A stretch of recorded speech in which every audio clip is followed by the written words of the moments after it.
Yo, dudes, the Empire's pretty chill. Maybe you could, join it or something. Another day in the life of watching movies. So, let's see what's on Netflix here, shall we? Oh, look at this. Wesley Snipes' third Blade movie's here. Blade Trinity. Oh, wow. I definitely want to check this out, see what I think of it. Yay. Okay, definitely going to go to watch it in a little bit. Yeah. Added to watch list and there. Okay, so in a little bit I'm going to watch it, but first I might listen to some music. I might listen to a Blade Club music. So yeah, I'm going to listen to it right now.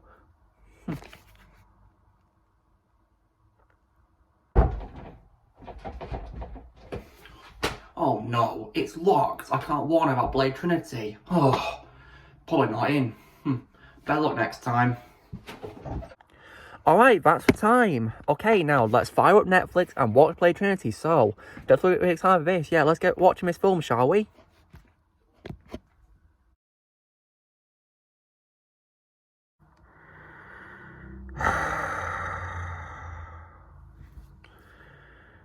Why did I listen to music? My future self could have warned me.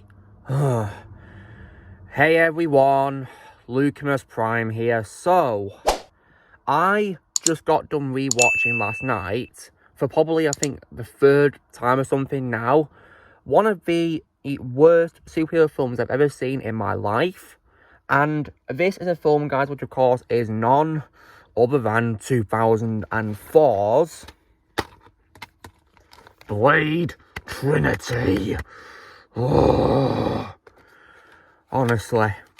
Right, so, as you guys know, I of course adore the first movie. It's a masterpiece, one of my favourite superhero movies of all time, ever. And the sequel, Blade 2, in my opinion, is an amazing, underrated sequel that deserves more love. But this movie, however, I absolutely hate this movie. So how was this movie made, guys? So this movie was directed by David S. Goyer, guys, the same person who wrote the screenplay to the first two films. And production of this movie was really bad, in my opinion, guys. Just terrible production. So for example, of course, so David S. Goyer, of course, did a screenplay for this movie, and several directors turned down directing this movie. For example, the director of the first movie, Stephen Norrington, he declined to direct this movie because he did not like the script, rightfully so. And also, Guillermo del Toro, who directed Blade 2, also declined to direct this movie because in that year he was, of course, directing his dream project, Hellboy. So they definitely did the right thing backing out of this, because David S. Goyer ended up directing it, and production was really bad because when Wesley Snipes found out about David being the director, he was backing out of a movie. He was not happy. He'd refuse to speak to David, and he would often barely come out of his set trailer to film scenes, because, guys, in the movie, the only times which Wesley films scenes is when you can see his face in close-ups, and of course when Blade is speaking, whereas for the rest of the film, guys, when Blade's face isn't shown, it's a stunt double playing him, not Wesley Snipes. And Patton Oswalt also said that apparently, he wouldn't come out of his trailer, and he would instead only reportedly do drugs in the trailer. So yeah, Wesley was not happy with production at all. So, and not only that, but also, he and Chris Christopherson were also not happy about the production either. And you know what, I can't say I blame them. And they thought that this film added too many new characters. And rightfully so, because Whistler, in my opinion, is enough for Blade when it comes to sidekicks. Blade only needs one, which is Whistler. So, this film was, of course, released in the United States on December the 8th, 2004. The film grossed $132 million at the box office worldwide on a budget of $65 million. And received mostly negative reviews from critics for its formulaic themes, directing and acting, and it's the worst reviewed film in the trilogy. So, now, when it comes to my reaction to this film, guys, so I, of course, watched this movie for the first time on Netflix back in 2020, during late 2020, it was in October, and at first I thought it was mediocre. There was things I didn't really like about it, but unfortunately, with rewatches, and especially from last night's rewatch, I've noticed more problems. And now, guys, I officially regard Blade Trinity as one of the worst ever superhero films I've seen. Like, I think it's an absolute embarrassment to the superhero genre and to the Blade character. It's a massive embarrassment, in my opinion. So, and that's why I no longer like it. I now hate Blade Trinity. I think it's an awful movie. And it's also why, in my opinion, Wesley Snipes, as far as I'm concerned, only has 2 canon films as Blade. Because Blade 2, as I talked about in my review for it last week, perfectly ended the story. There was no sequel baiting whatsoever. So, when it comes to this film, guys, so what is this movie about, guys? So, this is, of course, about the war between humans and vampires continuing. Blade has been framed for numerous murders by the vampire leader Danica Talos, who is played in this film, of course, by Parker Posey. And she's determined to lead her bloodthirsty compatriots to victory. Blade must team up with a band of rogue vampire hunters to save humanity from his most challenging enemy yet, Dracula. Now, the idea of Blade and Dracula fighting is like a very good concept, of course, but this film horribly executes it beyond all belief. Like, because if this film wasn't even a Blade film, guys, it'd still suck. Because it even lacks the core elements for what needed for a typical vampire film as well. So, now, despite me hating this film, guys, there is a few redeeming qualities I could say about this movie. So, despite only appearing in close-ups and when the character is talking, Wesley Snipes still gives a great performance as Blade, in my opinion, with what he's given, despite having an awful script to work with. You know, I will always, imagine him as being the only Blade to me. As far as I'm concerned, guys, Wesley is the only Blade I can accept. And also, Chris Christopherson was also good with what he was given as Abraham Whistler. Although something really bad happens to Whistler, which I really hate throughout this movie, which I'll get some bad qualities in a second. But Chris Christopherson was still good as him, though, nonetheless. Also, as well, when it comes to a new cast, the only new character that I liked in this film, guys, was Hannibal King, who was played by Ryan Reynolds.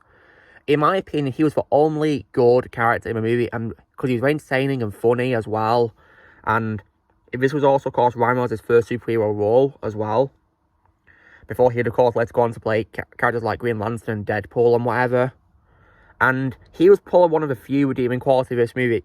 In my opinion, the only good new character, in my opinion. But the problem is, though, with him is that his humour, in my opinion, feels out of place for a Blade movie. Like, really out of place, because Blade isn't supposed to be like a comedy movie at all. No, of course not. So I was not happy about that at all. So as well as that, I guess maybe as well that if any of you guys are fans of wrestling, you may also like the one of the vampire henchmen is played by Triple H, I guess. So, I mean, I'm not a wrestling fan myself, but if you guys are fans of wrestling, then there's an example of a wrestler making an appearance in a movie for you there. And also as well, the opening scene of the movie is also decent, I guess, with, the car chase and whatever. It's decent in my opinion, but there is a particular part of this film which involves Whistler, which is where, in my opinion, the movie completely died.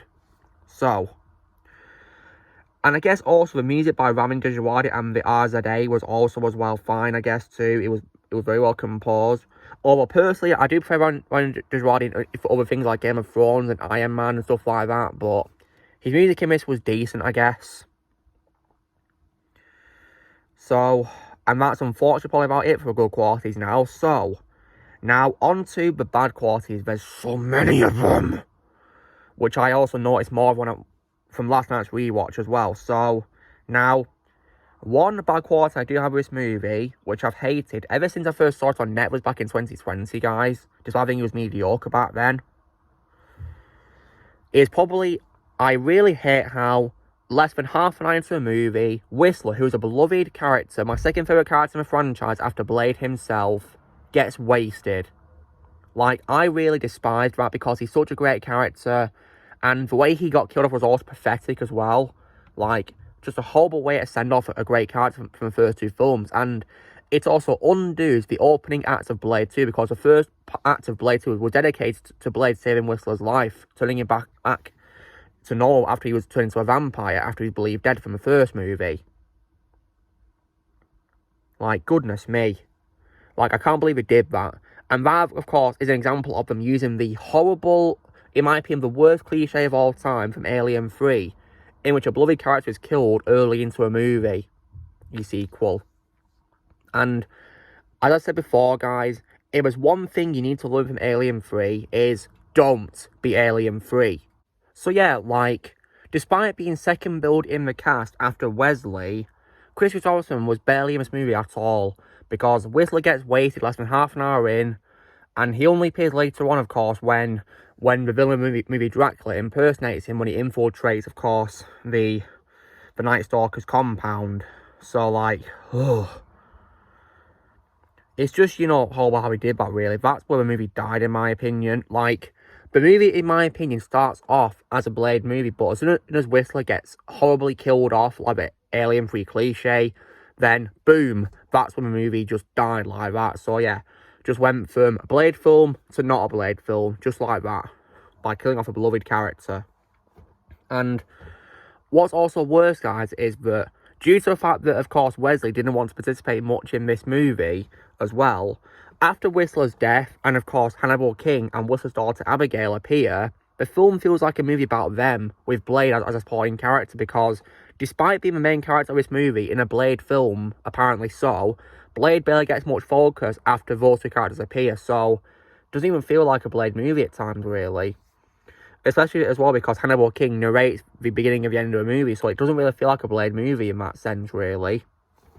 And when it comes to Jessica Biel as of course, Whistler's daughter, Abigail Whistler, she was decent, in my opinion, even though she had bad direction to work with, but personally, I like her much better in Texas Chainsaw Massacre 2003 remake, but unfortunately, I feel that her character was underdeveloped and she came out of nowhere, because where was she in the last two films? Yeah, it makes no sense at all, really, why she appears late in this film but not in the last two films of the franchise. And speaking of the last two films, guys, this movie pretty much ignores them, so it feels like it's a standalone movie. It doesn't feel like a third Blade movie, because it ignores Blade 1 and Blade 2, so yeah, ridiculous. And you know how I said the concept of Blade fighting Dracula is a good idea, but was horribly executed in this film? Well, let me say why, guys, because obviously the main villain of this film, guys, is Dracula, also known as Drake, played by Dominic Purcell, and unfortunately, I thought Dracula was terrible in this movie. He was lifeless and bland, not really intimidating or evil, in my opinion, at all. I like Dominic Purcell much better in the Outerverse as Heatwave, but in this film, in my opinion, it's his worst role, because I thought that Dracula was really bland and lifeless, not really evil at all, so that didn't work for me in the slightest. So, all I can say is that, you know, I think it's his worst role. Although I do like how he did his own stunts in the final fight, so I guess it's good that he was committed to the stunts, but even so, though, his character, in my opinion, was annoying, nonetheless, sadly. So, yeah. Definitely, in my opinion, the worst of the Blade villains, in my opinion, because of how lifeless and bland he was. So, yeah. And I will have a check him out one day, of course, in other films, guys, and also in that show called Prison Break, absolutely, one day. And I also did not like the villain called Danica Talos. I thought she was also bland and lifeless as well, in my opinion. And I like Parker Posey much better in Superman Returns, actually. I like her much better in Superman Returns over this, actually, to be honest. Because in this film, I thought her character was also annoying and also bland too. That's why I prefer her much more in Superman Returns, to be honest. Because I think that movie is a very underrated film compared to this movie. And the other supporting characters as well, I didn't really like either. I thought they were very underdeveloped and underutilised. And I especially did not like how we get introduced to several members of the Night Stalkers team. And one of them in particular that I liked, of course, was Hedges, Patton Oswalt. But unfortunately, the crew got wasted. They barely had any screen time and they got wasted. I hated that. Like, that really sucked. And also, as well, killing off one who's blind called Summerfield, which was also, as well, ridiculous. Like, killing them all off, underdeveloping them. Like, really? So, yeah, that's ridiculous. So now I don't blame Wesley and Chris for not liking the idea that of adding too many characters in, because this movie, he just proves it doesn't work because they're wasting them beyond all belief in this movie. So yeah, and even Blade himself doesn't have a Night Stalkers as characters, because he of course says a bunch of losers. And yeah, he's not really wrong, but is he? Because, you know, they're underdeveloped and underutilized, so there's no point having them in the movie at all, really. And also, another reason why this movie I also consider an embarrassment, guys, is also though because of the action. Because one thing that I don't like about this film, guys, is I really hate how the blood and gore from the first two films is no longer there. Like, guys, right, if you thought that Blade 2 didn't have as much blood and gore, then wait to see this movie, because this movie barely has it at all. Which is just absolutely ridiculous. Like, I don't get why they're to do that at all, because Blade is not a character for children, guys. So he should be dark and bloody and gory. He shouldn't be, you know, torn down. Because, yeah, what's shocking, guys, is compared to the first two films, which are rated 18 for me, where I live in the UK, Blade Trinity, however, is rated 15. Probably because of the toning down of the blood and gore. And also as well because I guess maybe it's 15 and not 12 because of the swearing, I guess, maybe, and stuff like that. And the film does have vampires turning to ashes as well, but unfortunately, though, I feel the effects were not that good compared to the last two films' effects, in my opinion. And also as well, when it comes to Dracula, guys, he does have a true form, which he turns into, like a big, red, monstrous form. Like, I think he should have used that for the whole movie, to be honest, because, yeah, it was decently designed, but was heavily underutilized beyond all belief. It should have been used in the whole movie, to be honest. It would have made him a much more intimidating foe, in my opinion. So yeah, it was just, you know, ridiculous how he underused his true form like that. And also as well, when it comes to the final act of the movie, in my opinion, it's also an absolute joke, because not only, of course, is the blood and gore toned down, but, you know, one thing that's done about this movie is probably the ending as well. Because, like, I mean, the ending, of course, that, you know, that for me, when I watched it on my Blu-ray last night, was of course, where at the end of the movie, of course, Blade's body's recovered, and Blade awakens in the autopsy, and he attacks the doctor and the FBI agents present. And one thing I also hate about this was probably the eyes on Blade, because there was CGI, and the CGI for his eyes looked absolutely god-awful, in my opinion. Oh, God. And the film ends with Hannibal King, of course, narrating that the virus did not kill Blade, as the human half of his heart did not stop beating. It only slowed down, causing him to enter a comatose state until his body was ready to fight again. And there's also as well what's also about this film is they have several endings. I want to talk about one that I saw last night on my Blu-ray rewatch. So at the end of the movie, using the last of his power, Drake turns into Blade, shapeshifts into him. The FBI recovers the body, but as we begin the autopsy, he turns back into Drake, deceased. And Hannibal King narrates that Drake's final transformation was a gift so that Blade could escape, leaving Blade free to continue fighting his never-ending war against the forces of evil, which makes no sense because the vampires are apparently all killed. So why is Blade still hunting vampires when they've all been killed?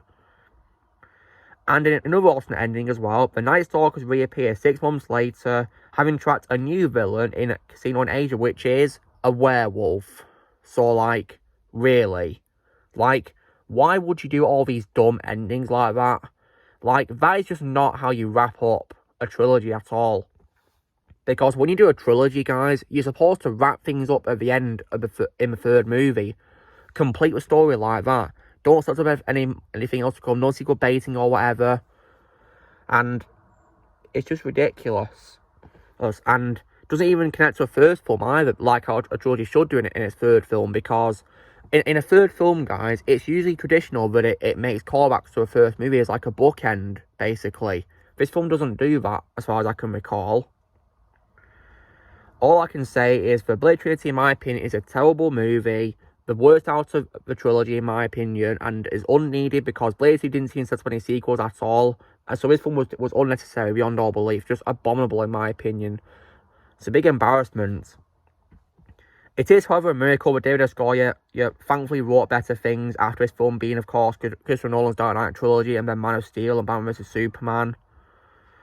But yeah, still though, unfortunately, this film, in my opinion, was terrible. And yeah, like a horrible script, a horrible story. Toning Down the Violence was a dumb movie because Blade's not for children. But guys, for what it's worth though, I would gladly, however, watch this film over a planned MCU movie because unlike the MCU film, of course, which is coming, starring Marshall Ali as Blade, but which is going to have a very dumb rating of PG-13, this film, thankfully, in America is still rated R. So despite having a toned down violence, this film is still rated R. So I guess that's, you know, something, I guess. So when the MCU film of Blade comes out, guys, I'm not going to watch it because obviously I still watch it after I saw Spider-Man No Way Home, but I will, however, watch, of course, Wesley's trilogy of the first movie and, of course, Blade 2, and maybe even Trinity if I feel like it, because at least this one is still rated R in America, thankfully, but not so much because I think it's still a bad movie, in my opinion. Like, a big embarrassment, in my opinion, to a superhero genre, and unfortunately, one of the worst superhero films I've ever seen in my life, and I don't really plan to rewatch it again anytime soon, unless I'm watching it instead of the MCU movie, but yeah. But because of Ryan Reynolds being entertaining, it is somewhat watchable, I guess. But other than that, the Blade Trinity, in my opinion, is a trash movie. And now, when it comes to how I'd rate it out of 10, on my ranking video I did back in 2020, guys, I can remember giving it a mediocre score of 6 out of 10 because I thought it was mediocre when I first saw it. But when I rewatched it, I've noticed problems. And when I found out about the bad production for it, yeah, I hate it a lot more now. So if I was to give a movie a score out of 10, I'm going to give it a very bad score of 3 out of 10. Because in my opinion, it is terrible. In my opinion, the worst out of a trilogy. The first two films are way better, in my opinion. Masterpiece in comparison. Yeah, if you want to watch these films, guys, just watch the first two films and stop right there for your own sake. Because, I mean, Blade doesn't, a sequel setup at all. So there's no need for Blade Trinity to even exist at all. So yeah, exactly.